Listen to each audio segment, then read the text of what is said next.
Graça e paz, meus amados, graças a Deus, nós estamos aqui agora com outras lições, que são as lições da Escola Bíblica dos Jovens, não é? Eu já estou aí trabalhando naquela parte de lições bíblicas da classe dos adultos. Os irmãos vão ver em outros vídeos aqui, tá? Eu vou deixar o link aqui também da última lição, que na verdade é a primeira lição do último trimestre, e que são os dois livros de Samuel. E agora também eu quero me arriscar aqui a comentar sobre as lições bíblicas da classe dos jovens, cujo trimestre vai falar sobre poder, cura e salvação, o Espírito Santo agindo na igreja em Atos. Quando eu digo arriscar, é porque o meu tempo é um tempo muito reduzido, por conta de muitos compromissos, e gravar um vídeo simples como esse, mesmo de forma amadora, dá muito trabalho. Por isso que a gente sempre pede que os irmãos possam curtir, possam compartilhar, não é? Que os irmãos possam se inscrever em nosso canal, porque valoriza o nosso trabalho, nós nos sentimos contemplados pelos irmãos, e quando os irmãos fazem isso, os irmãos estão nos abençoando, os irmãos estão valorizando o nosso trabalho. Amém, irmãos? Então a gente sempre pede que os irmãos, por bondade, não é, possam curtir, possam compartilhar, possam se inscrever e indicar este canal para outras pessoas. E eu quero também trazer subsídios aos irmãos que fazem parte da classe dos jovens, sejam professores, sejam alunos. Eu também sou um aluno, sou sempre um aprendiz. Para que eu possa ensinar, eu preciso primeiro aprender, preciso primeiro comer, preciso primeiro me sorver daquele alimento, para depois então servir a outras pessoas. E é um trimestre importantíssimo, haja vista que nós parece que estamos desprezando, não é, a presença do Espírito Santo em nós e através de nós. O comentarista deste trimestre chama-se Henrique Pesque, e nós temos aqui as 13 lições que vão compor, não é, este trimestre aqui. E a primeira lição, o título é E recebereis a virtude do Espírito Santo. Depois lição 2, e todos foram cheios do Espírito Santo. 3, a cura do coxo e seus efeitos. 4, Ananias e Safira e a mentira ao Espírito Santo. 5, os discípulos são livres da prisão. 6, Estevão, o primeiro mártir. 7, a conversão de Saulo. 8, a cura de Enéas e a ressurreição de Tábita. Lição de número 9, a conversão do centurião e de sua família. 10, Pedro é livre da prisão. 11, a cura de um coxo de nascença. 12, o milagre que salvou o carcereiro. E 13, o evangelho em Éfeso. Aqui já está saindo aí aos confins da terra, partindo de Jerusalém. Então, com certeza, será uma lição importantíssima. Eu já quero também agradecer aos irmãos que têm prestigiado a primeira lição dos livros de Samuel. Está tendo um bom número de visualizações. Nós tivemos aí mais de 100 pessoas inscritas nas últimas 2 semanas. Eu estou muito feliz, muito contente com isso, porque é sinal que os irmãos estão aceitando o nosso trabalho e nós estamos procurando nos aprimorar cada vez mais para trazer aqui assuntos de forma descomplicada, não é?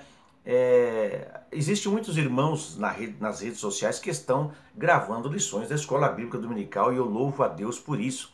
Mas alguns têm a sua forma de trabalhar, a sua didática, não é? Mas eles vão ler lá todo o texto da leitura bíblica em classe e vão ler toda a revista para os irmãos, e os irmãos já têm a revista, os irmãos vão ler em casa, tanto o texto da leitura em classe quanto o comentário que foi aí descrito pelo comentarista. Então o nosso papel aqui não é ler para os irmãos, mas é apenas interpretar alguns pontos aqui como uma ajuda, como um tijolinho que você vai colocar no seu alicerce. Portanto, meus amados, obrigado a todos vocês. Vamos rápido ao assunto, que já estamos com 4 minutos aí, 40 segundos. Muito bem. Outras descrições do nosso outro canal, nós temos um outro canal chamado Palavra Pensada. Eu vou deixar aqui no link nas descrições. Nós temos um blog também chamado Blog do Pregador, ok? E nós temos aí também Vamos deixar à disposição nosso e-mail, nosso WhatsApp, caso os irmãos sintam no coração, queiram, não é, nos levar para o seu trabalho de Escola Bíblica Dominical ou fechamento trimestral da Escola Bíblica Dominical, nós sempre estaremos à disposição.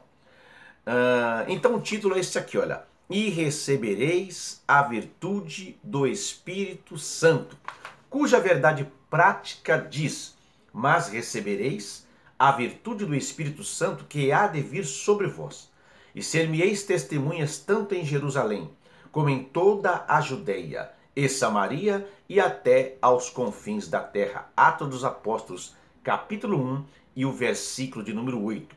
E a síntese da lição é: a virtude do Espírito Santo é a promessa que Deus fez ao crente fiel, cumprida no dia de Pentecostes.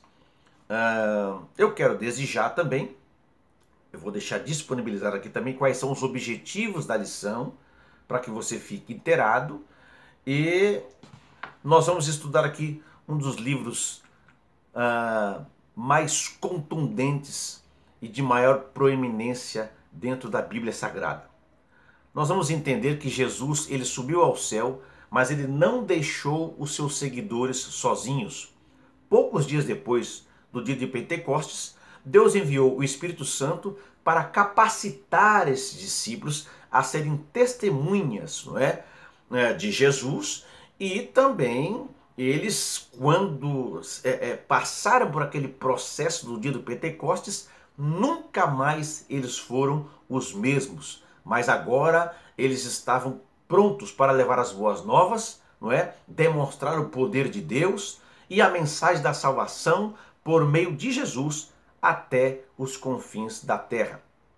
Então nós vamos aprender nesse livro de Atos, é apenas uma parte introdutória, que a igreja ela começou em Jerusalém, mas rapidamente se espalhou por todo o mundo romano. Quando os novos crentes voltaram para suas casas em todos os cantos do império, depois de se converterem com o sermão de Pedro durante o Pentecostes, aí a igreja então ela cresceu assim de uma forma vertiginosa, não é? Diariamente Deus ia colocando os crentes novos na igreja e também mediante o testemunho de Pedro e João, a igreja então ela começou a se propagar. Contudo, não faltavam problemas à igreja, não é? Porque ela era uma igreja nova, recém-criada, não é? E isso aí acabou trazendo uma série de problemas externos à igreja, não é? Que resultou aí em prisões, açoitamento e inclusive até morte, né? Então, só que em vez de parar o cristianismo, a oposição e a perseguição fez com que o cristianismo ele pudesse crescer, ele pudesse se desenvolver. Deixa eu arrumar aqui o meu esboço, né? Enfim, então veja que a igreja com toda aquela pressão, aquela perseguição, podemos dizer assim, que ela passou por um período de massacres, inclusive, ela foi crescendo.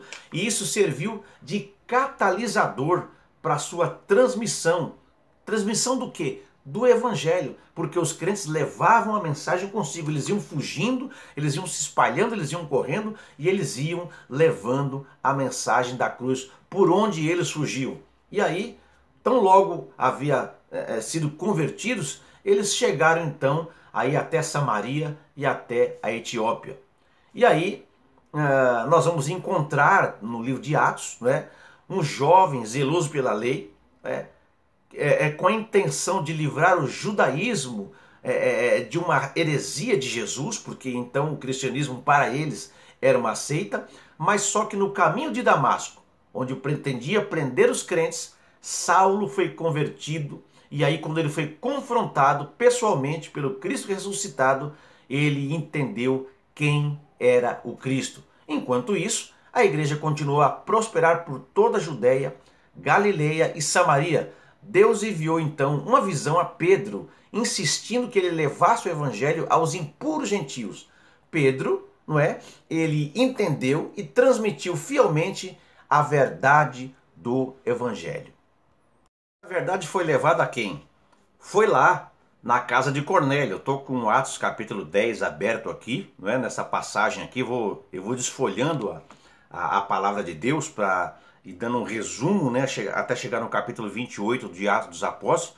Mas eu sei que isso foi uma notícia alarmante para toda a igreja de Jerusalém.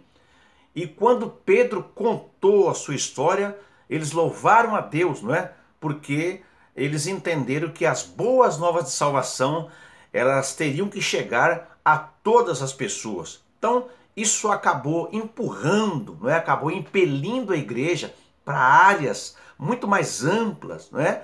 E aí, essa pregação da mensagem, ela chegou aos gregos lá em Antioquia, para onde Barnabé levou Paulo, com o fim de encorajar os crentes. Então lembre-se que Paulo agora já estava converso, antes Saulo, agora Paulo, aquele encontro no caminho de Damasco, e ele agora se tornou um apóstolo. Então logo, né, a igreja de Antioquia encarregou Paulo e Barnabé a uma viagem missionária, e o evangelho então chegou até o Chipre, né, que é uma pequena ilha, e ao sul da Galácia com grande sucesso. Só que aí havia uma controvérsia entre gregos e gentios, formou-se lá uma discussão teológica, inclusive até na questão da distribuição de víveres, de cesta básica, vamos dizer assim, entre as viúvas dos gregos e as viúvas dos gentios, enfim. E aí, então, o que aconteceu? Essa controvérsia foi resolvida lá com a instituição dos diáconos, para servir as mesas enquanto eles permaneciam na pregação da palavra, não é? E da oração, mas também, voltando aqui ao livro de Atos dos Apóstolos, né? Não que a gente tenha saído dele, porque o que eu falei agora está no capítulo 6 de Atos, mas indo mais para frente aqui, essa controvérsia entre judeus e gentios se manteve, mas só que os gentios começaram a responder positivamente ao evangelho de Cristo, né? E aí, por conta disso, houve um concílio que se reuniu em Jerusalém. Deixa eu vir aqui a página. E aí eles colocaram lá, procuraram regulamentar, não é, a relação entre os cristãos gentios e as leis do Antigo Testamento. E aí, depois de ouvir os dois lados, o Tiago, que era meio-irmão de Jesus e líder da igreja em Jerusalém, que depois é morto no capítulo 12 de Atos dos Apóstolos, ele resolveu a questão e enviou mensageiros às igrejas com a decisão que eles haviam tomado. Após esse concílio, estou dando um resumo histórico aqui, tá, irmãos? Paulo continuou a sua obra missionária, levando o evangelho a novas cidades e regiões do Império Romano, e ele começou então a fortalecer as igrejas que ele estava visitando. Ele continuou, Paulo enfrentou muitas oposições, foi um trabalho dificílimo, né? Depois ele foi preso em Jerusalém e transferido para Roma para esperar uma audiência perante César. Segundo a tradição, isso não é bíblico, tá? Segundo a tradição, nós entendemos pelo contexto extra-bíblico histórico, né? Ele foi liberto, voltou à sua obra missionária, continuou a investir na nova geração de líderes da igreja, mas foi preso outra vez e finalmente ele foi martirizado durante a perseguição contra os cristãos sob o imperador Nero. Deus estava em ação, gente. Com tudo isso, com todas essas dificuldades, com todos esses problemas que afrontavam a liderança da igreja, mas o Senhor estava no controle de todas as coisas, né? Preparando a sua igreja para continuar a prosperar, mesmo depois que os apóstolos saíssem de cena, né? Eles foram apenas os precursores, eles estavam colocando o alicerce, mas a igreja não poderia e nunca deveria parar. Paulo, Pedro, Tiago, João, então, eles escreveram cartas às igrejas e também a pessoas em específico, a indivíduos também, e evidentemente que essas cartas, essas epístolas, elas foram influenciadas pelo Espírito Santo.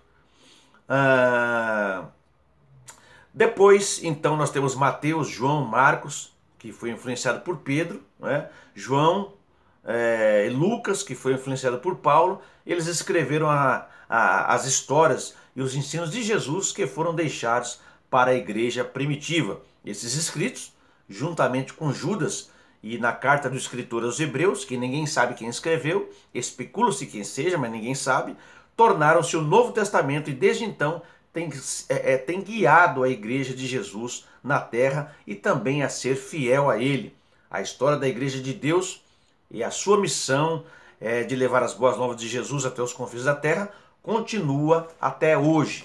Então, esse praticamente aí é o panorama que vai permear, que vai nortear as lições da classe dos jovens durante este trimestre, que eu volto aqui a mostrar a sua capa. Então, veja, nós temos aqui o texto bíblico que está em Atos dos Apóstolos, capítulo 1, versículo 1 ao versículo 14, se for possível, você dar uma pausa, dar uma lida nesse trecho aqui de 14 versículos, que é o texto base para a primeira lição, não é? Então vai nos mostrar aqui o panorama desse trimestre de Atos dos Apóstolos, em especial também você vai perceber durante as lições os milagres que aconteceram na igreja primitiva, né? E que é o que nós devemos exercitar em nós até que Jesus possa voltar. Então, nós vamos aprender que apesar das dificuldades, das perseguições pelas quais passara essa igreja, mas o Espírito Santo realizou grandes coisas por meio da igreja. E esse Espírito Santo é o mesmo. Então, no livro de Atos, né, por exemplo, no versículo 1 aqui da lição, diz que fiz o primeiro tratado, ó Teófilo, acerca de tudo que Jesus começou não só a fazer, mas a ensinar. Então, no livro de Atos, ele vai dar continuidade à história que se iniciara em seu evangelho e vai abranger 30 anos depois que Jesus voltou ao céu. E durante esse curto período, a igreja estabeleceu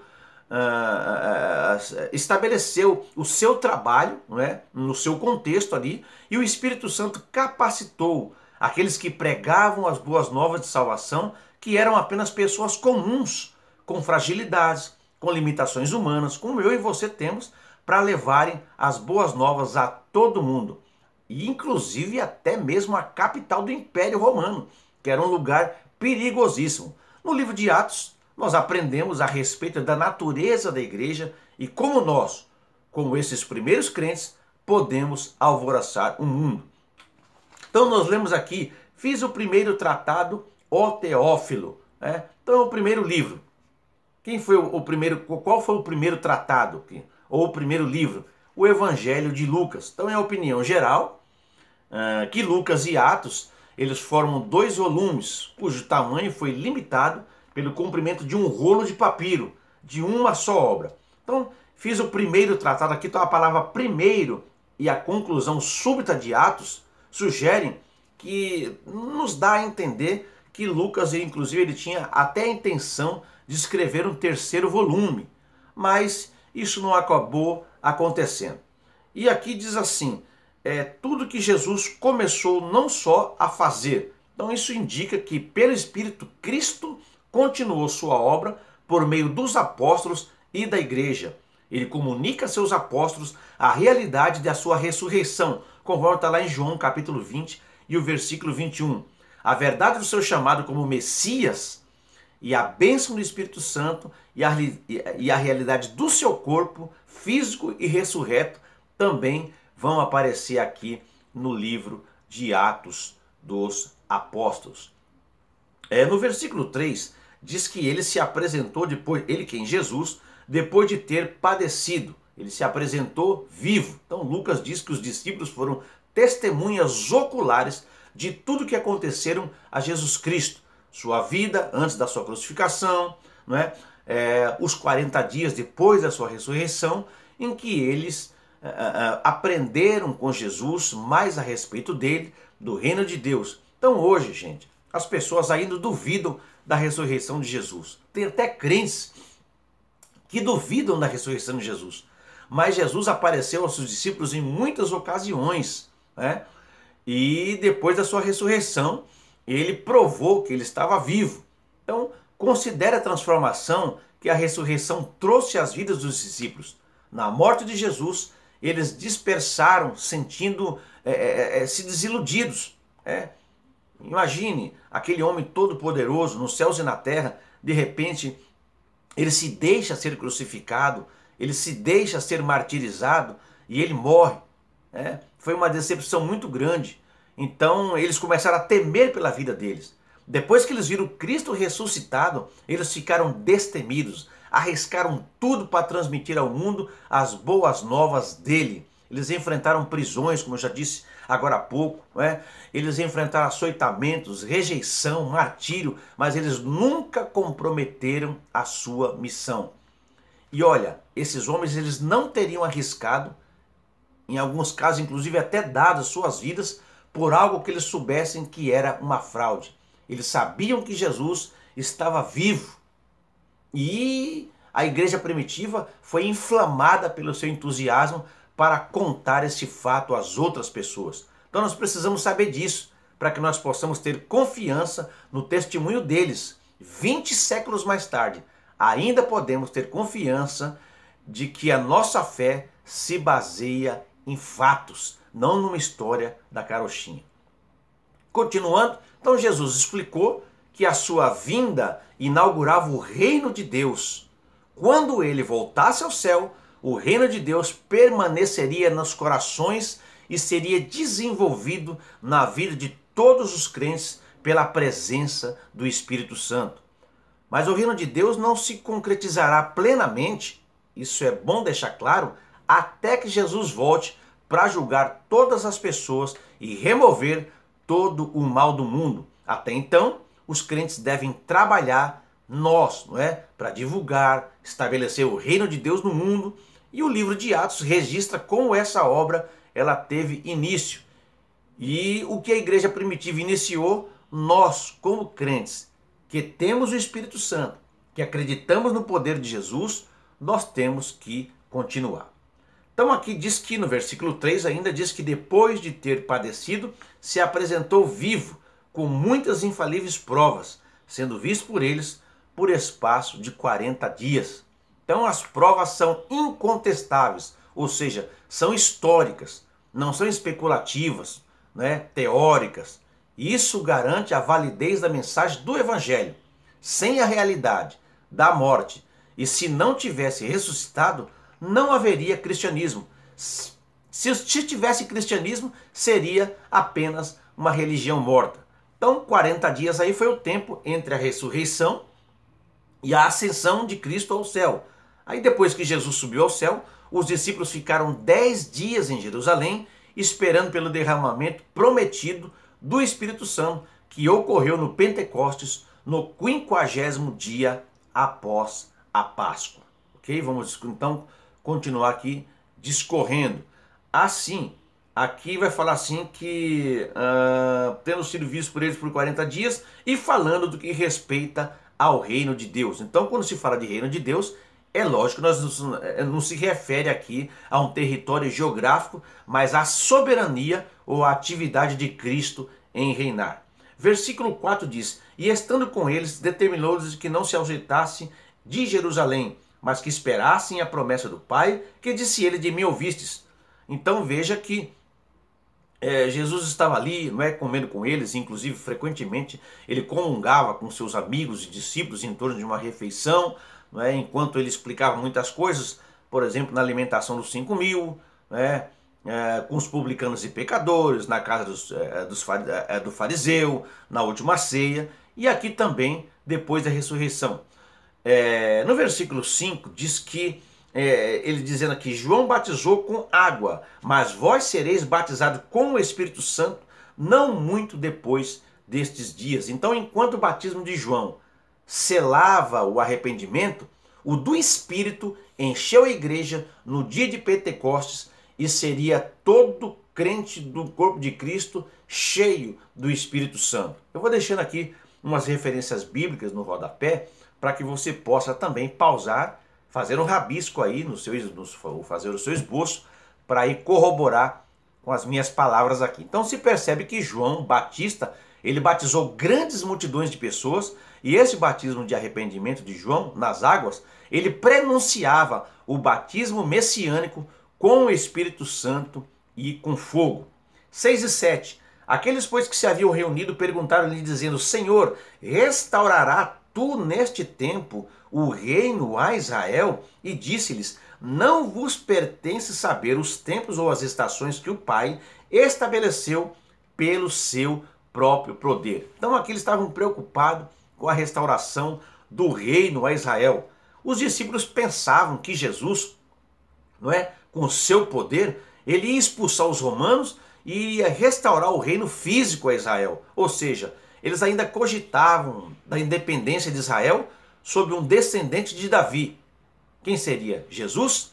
E aí Cristo responde: não compete saber o tempo, conforme está lá em Mateus capítulo 24 e o versículo 36, não é? Este vai ser o tempo, em Mateus 24, 36, e em 1 Tessalonicenses capítulo 5, de 1 a 3, está lá quando vai ser o tempo, não é? E esse tempo vai ser no tempo do milênio, quando o reino será totalmente restaurado a Israel. O que interessa para aquele momento é que o mundo deverá ouvir o testemunho apostólico acerca do Evangelho. E além disso, o reino não será limitado a Israel, abrangerá os confins da terra. Então olha aí a visão de Jesus. Os discípulos estavam preocupados com a geopolítica do momento, por conta da opressão do Império Romano. Não era fácil ser um cristão naquele tempo, era muito martírio, muita opressão, havia praticamente um massacre, não é? Mas Jesus iria muito mais além, falando das coisas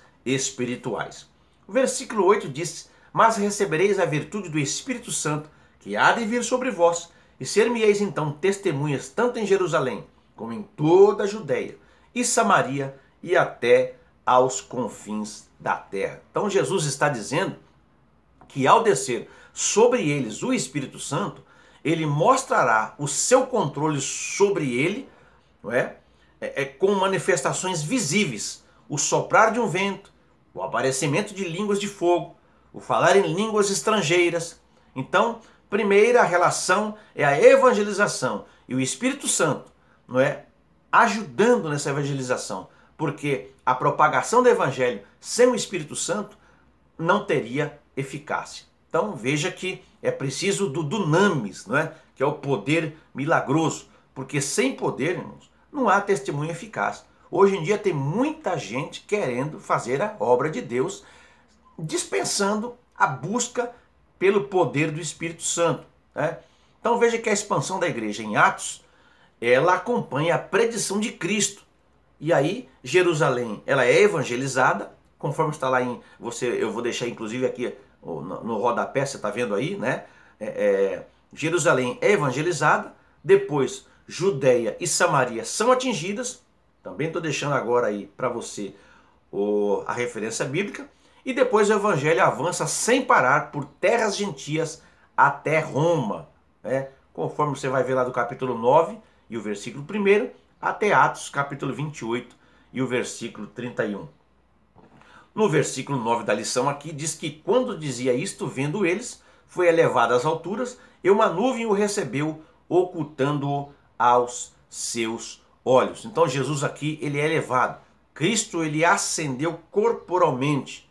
E aí, apontando a altura, não é? E ele dizia o seguinte, que a futura exaltação da humanidade, ela seria encarnada. Quem? Em quem? Nele mesmo, porque ele ascendeu ao céu, mas ele também, não é, teria um grande papel. Agora enviar o Espírito Santo, aquele que estava encarnado, agora ele sobe em corpo glorificado e ele manda o Espírito Santo para ser o Consolador e para ser o poder transformador através da igreja, do mundo e também através do evangelho pregado.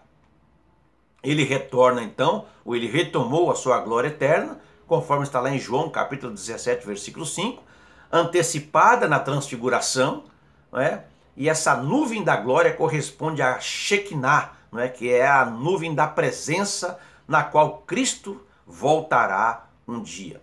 Versículo 10, e estando com os olhos fitos no céu, já li esse aqui. E estando com os olhos fitos no céu, enquanto ele subia, eis que junto deles se puseram dois varões vestidos de branco. Varões de branco, não é? Pessoas descritas como vestimentas dessa forma, aí, com vestimentas brancas, são comumente seres sobrenaturais ou glorificados. No caso aqui, trata-se de anjos, como no sepulcro.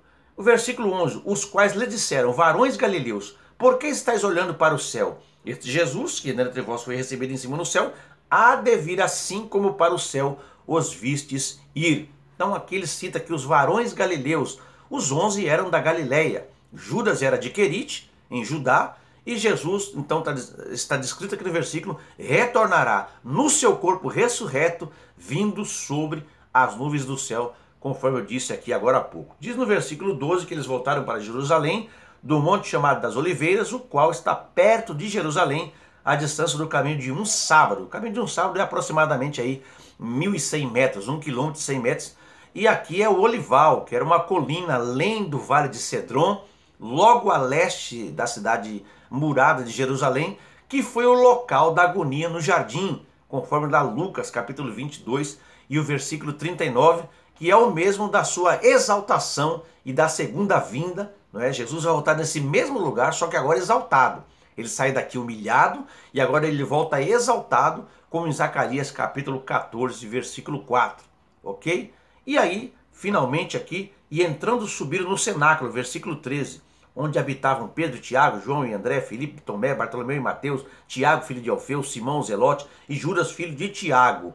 E então o cenáculo aqui, provavelmente, era onde os discípulos tinham estado se escondendo com medo dos judeus, e esta pode ter sido a mesma sala onde eles tinham celebrado a Páscoa e onde Jesus havia instituído a ceia do Senhor, conforme está lá em Marcos capítulo 14, versículo 15, ou uma sala na casa de Maria, a tia de Barnabé, conforme Colossenses capítulo 4, versículo 10, onde os cristãos mais tarde se reuniam. Essa grande sala de jantar, no segundo andar, se localizava provavelmente próximo aos atos do templo, onde a multidão de judeus visitantes estava reunida. Então, finalmente termina com o versículo 14, que eles estavam aqui perseverando unanimemente em oração e súplicas, né?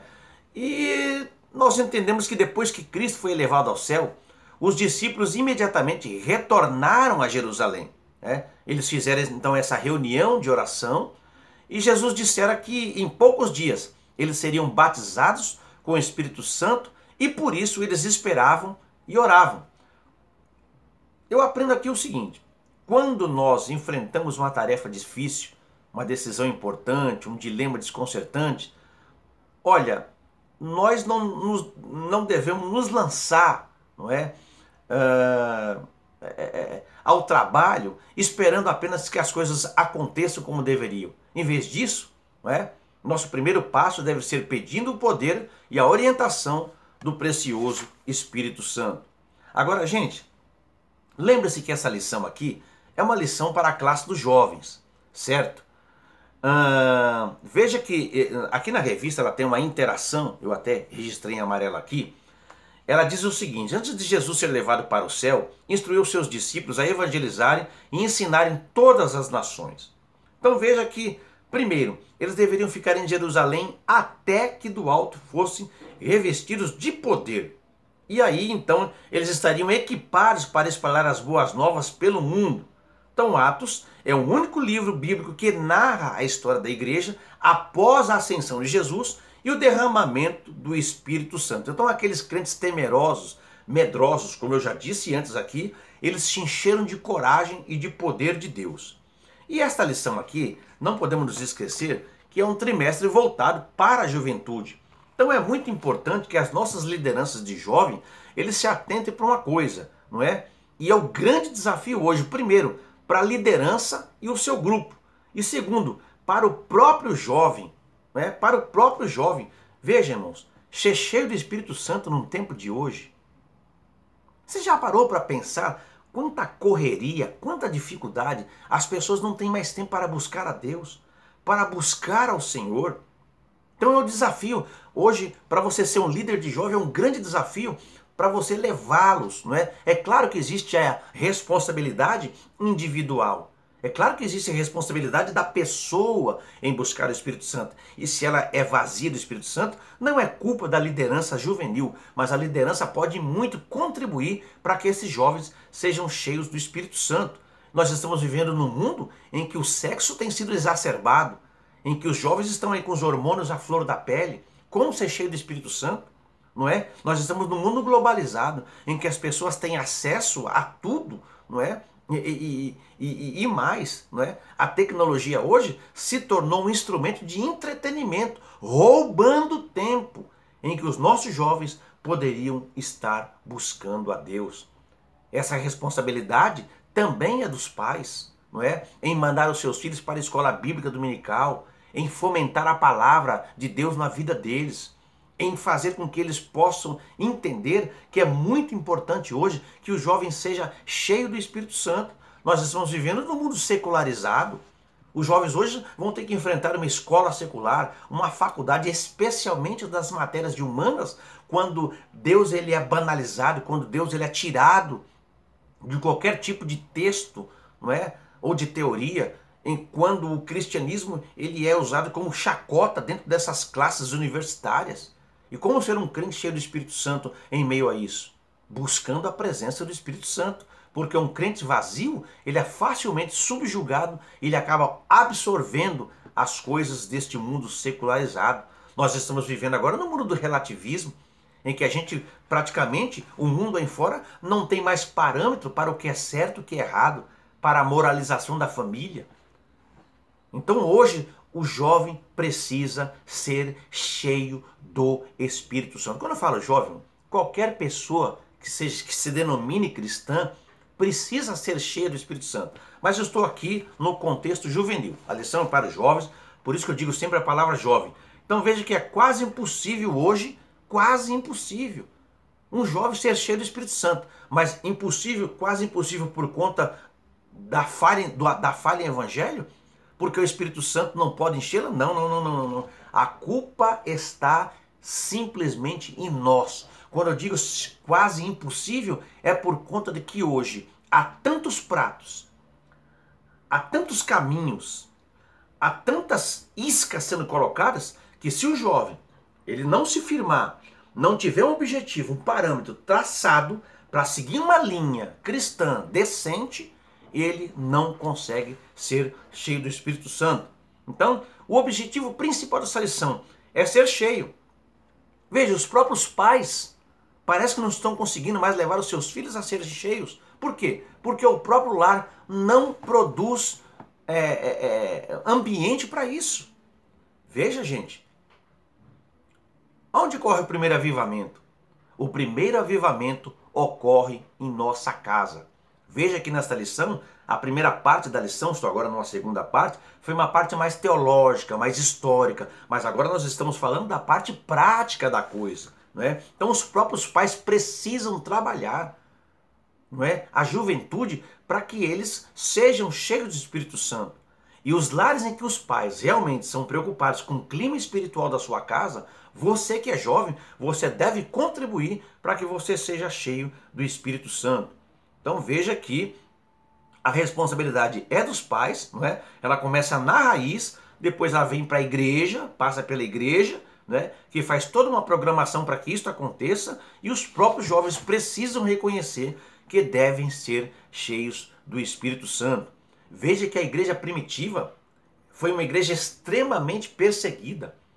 Uma igreja que ela viveu sob a égide do Império Romano, que de cima para baixo oferecia, não é? Demandava uma pressão tremenda para que a igreja ela se dispersasse e para que o cristianismo ele fosse erradicado, mas não conseguiram. Por quê? Porque de baixo para cima, não é? Havia uma força tremenda, que era a sede, a vontade, a fé dos cristãos. Mas essa fé, essa sede, ela era também, não é, alimentada por algo que estava acima do Império Romano, o poder do Espírito Santo.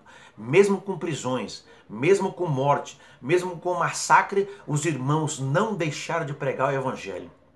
E aí eu volto para o tempo de hoje, eu digo, que perseguição que nós temos hoje, irmãos? Aqui no Brasil, que perseguição que a gente tem? A perseguição que nós temos aqui é ideológica. São os meios de comunicação, são livros, são publicações. Mas quem é que está sendo morto aqui no Brasil porque prega o Evangelho?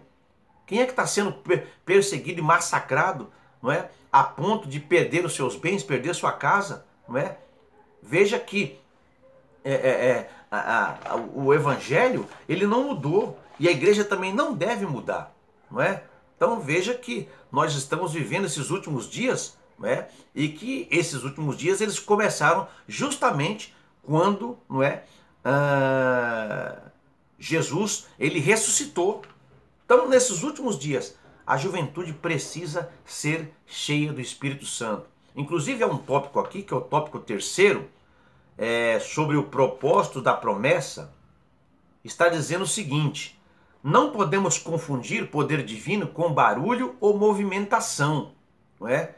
Nem sempre nem sempre cultos e pessoas barulhentas estão realmente cheios do Espírito Santo. Ser cheio do Espírito Santo é viver uma vida de santidade cujas ações glorificam o nome de Jesus. Tem muita gente confundindo, sabe? Há muitas pessoas que eles fazem muito barulho dentro da igreja. Você está criticando quem faz barulho, professor Willy? De forma alguma. Se o irmão quer extravasar a sua alegria, se ele quer manifestar, não é, e colocar para fora a sua alegria, que o faça com toda a sinceridade do seu coração, não é? Até se tiver meninice, com o tempo ele vai deixar de ser menino e vai continuar exteriorizando a sua alegria sem escandalizar ninguém. Mas há muitas pessoas que confundem, não é? Barulho, o crente que fala muito em línguas estranhas, né? Que glorifica mais alto, está cheio. Muitas vezes, aquele que está caladinho, as suas ações demonstram que ele é uma pessoa cheia do Espírito Santo. As suas atitudes, o seu comportamento, não se deixa contaminar, não se deixa influenciar pelas coisas desta vida, pelas coisas deste mundo, não perde culto, está sempre envolvido na obra de Deus, não é? Está sempre procurando manter-se íntegro em tudo. Esta pessoa é uma pessoa cheia do Espírito Santo. E aí eu vejo esses cultos de poder que eles fazem por aí, esses vigilhões que fazem por aí, e aí você vê lá, tem muito na internet isso aí, aquele monte de gente pulando, rodando, carregando banco na cabeça, dando pirueta, fazendo rabo de arraia, aquela coisa toda e tal. E a segunda-feira? Na segunda-feira tá todo mundo vazio de novo.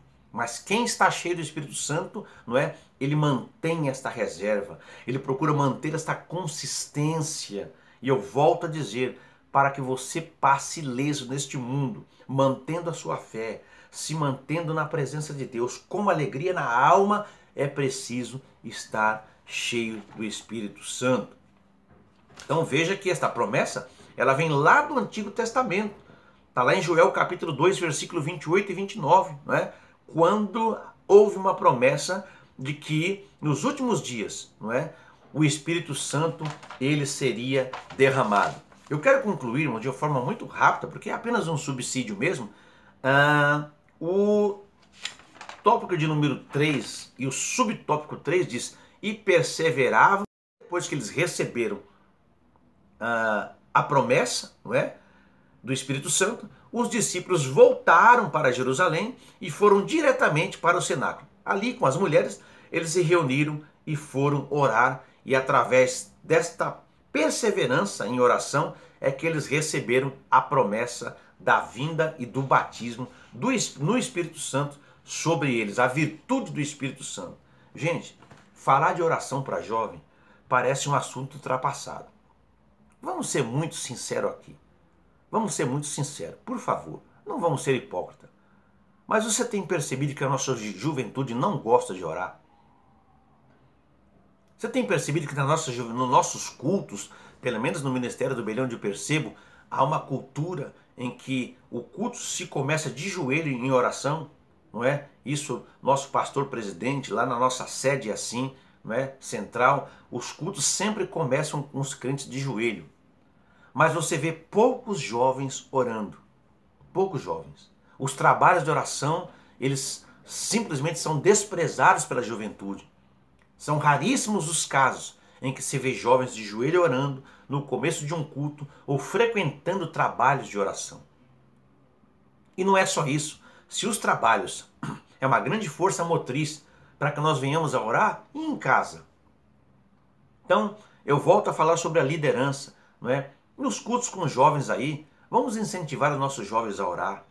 Vamos incentivá-los a começar com oração.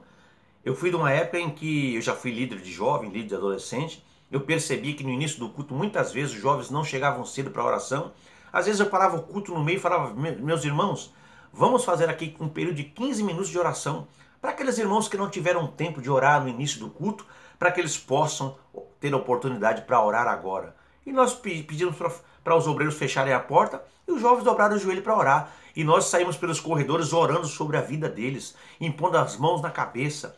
E era comum que aqueles jovens levantassem da oração chorando, porque a oração, as palavras ditas e a presença do Espírito Santo tinha feito efeito sobre eles. Mas infelizmente, muitas vezes a própria liderança juvenil não incentiva os jovens a orar e eles também não oram.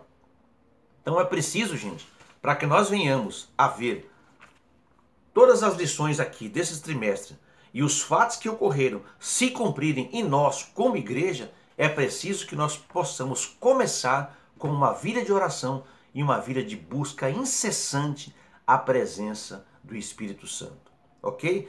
Essa primeira lição é apenas um panorama geral do livro de Atos, mas que nós possamos, ao final desse trimestre, sermos diferentes, não é, daquele que começou o trimestre. Estou começando agora, vou começar a estudar, vou procurar incorporar essas lições.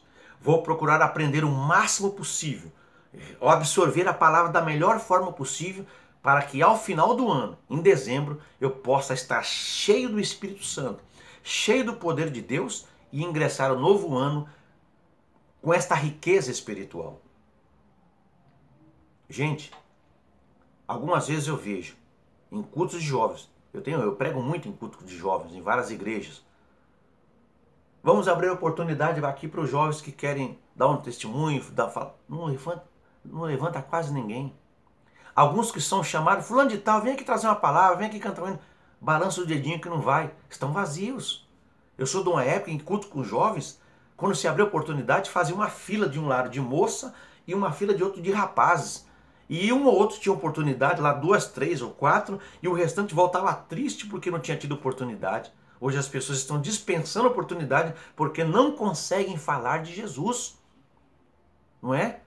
Os filmes, as novelas, o cinema, tudo está tirando a atenção. Não podemos deixar que nada neste mundo, nenhum tipo de entretenimento, nos tire o desejo pelo Espírito Santo. E o Espírito Santo só vem sobre mim e ele atua na minha vida se eu tiver desejo, se eu tiver sede desse Espírito Santo. Amém, meus irmãos? Então que nós possamos ficar com essa lição aqui, não é? Buscar, ter uma vida de busca a Deus em oração e que nós possamos realmente sermos crentes cheios do Espírito Santo. Até a próxima lição, um abraço a todos e que Deus abençoe a sua casa.